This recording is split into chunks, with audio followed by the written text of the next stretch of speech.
ക്ഷേത്രാചാരങ്ങളിൽ കൈകടത്തുവാൻ ആരെയും അനുവദിക്കില്ല. ക്രൂരതയാണ് മാനദണ്ഡമെങ്കിൽ ആദ്യം നിർത്തലാക്കേണ്ടത് അറവുശാലകളാണ്. ആചാര സംരക്ഷണത്തിനായി നിയമനിർമ്മാണം നടത്തുക, കപട മൃഗസ്നേഹികളുടെ സാമ്പത്തിക സ്രോതസ്സിനെ കുറിച്ച് അന്വേഷിക്കുക, കേന്ദ്ര സംസ്ഥാന സർക്കാരുകൾ മൗനം വെടിയുക എന്നീ ആവശ്യങ്ങൾ ഉന്നയിച്ചുകൊണ്ട് കേരള ക്ഷേത്രാചാര സംരക്ഷണ സമിതിയുടെ നേതൃത്വത്തിൽ നാമജപ ഘോഷയാത്ര നടത്തി. ആനന്ദവല്ലീശ്വരം ക്ഷേത്ര മൈതാനത്ത് നിന്നും ആരംഭിച്ച ഘോഷയാത്രയിൽ നൂറുകണക്കിന് ഭക്തജനങ്ങളാണ് അണിനിരന്നത്. ചിന്നക്കട ഹെഡ് പോസ്റ്റ് ഓഫീസിന് സമീപമുള്ള ബസ് ബേയിൽ സമാപിച്ച ഘോഷയാത്ര പരിമണം ശ്രീ ദുർഗാദേവി ക്ഷേത്രം സെക്രട്ടറി ശിവൻകുട്ടി ഉദ്ഘാടനം ചെയ്തു. കേരള ക്ഷേത്രാചാര പൈതൃക സംരക്ഷണ സമിതി വക്താവ് വിഷ്ണു പട്ടത്താനം മുഖ്യ പ്രഭാഷണം നടത്തി. ആശ്രാമം ശ്രീകൃഷ്ണസ്വാമി ക്ഷേത്ര ഉപദേശക സമിതി സെക്രട്ടറി അനിൽകുമാർ, പ്ലാവറ ദേവീക്ഷേത്രം പ്രസിഡന്റ് ബാബുജി, മുഖത്തല ക്ഷേത്രം പ്രസിഡന്റ് വിജയൻ, പുതിയടം മഹാദേവൻ ക്ഷേത്രം പ്രതിനിധി ജയകുമാർ, കേരള ക്ഷേത്രാചാര സംരക്ഷണ സമിതി സംസ്ഥാന എക്സിക്യൂട്ടീവ് കമ്മിറ്റി അംഗങ്ങളായ പുഷ്പകുമാർ മയനാട്, സജു ഉണ്ണിത്താൻ, ചാത്തന്നൂർ ഗണേശോത്സവ ട്രസ്റ്റ് പ്രതിനിധി കാർത്തിക് പരവൂർ, കലാകാരന്മാരുടെ അസോസിയേഷനു വേണ്ടി Vaishali Pradeep, light and sound പ്രതിനിധിയായി royal sound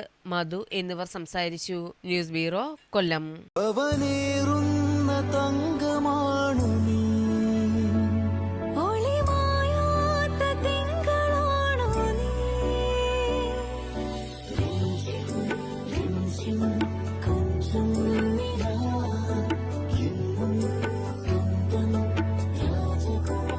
Be a Rajakumari. Rajakumari Gold and Diamonds.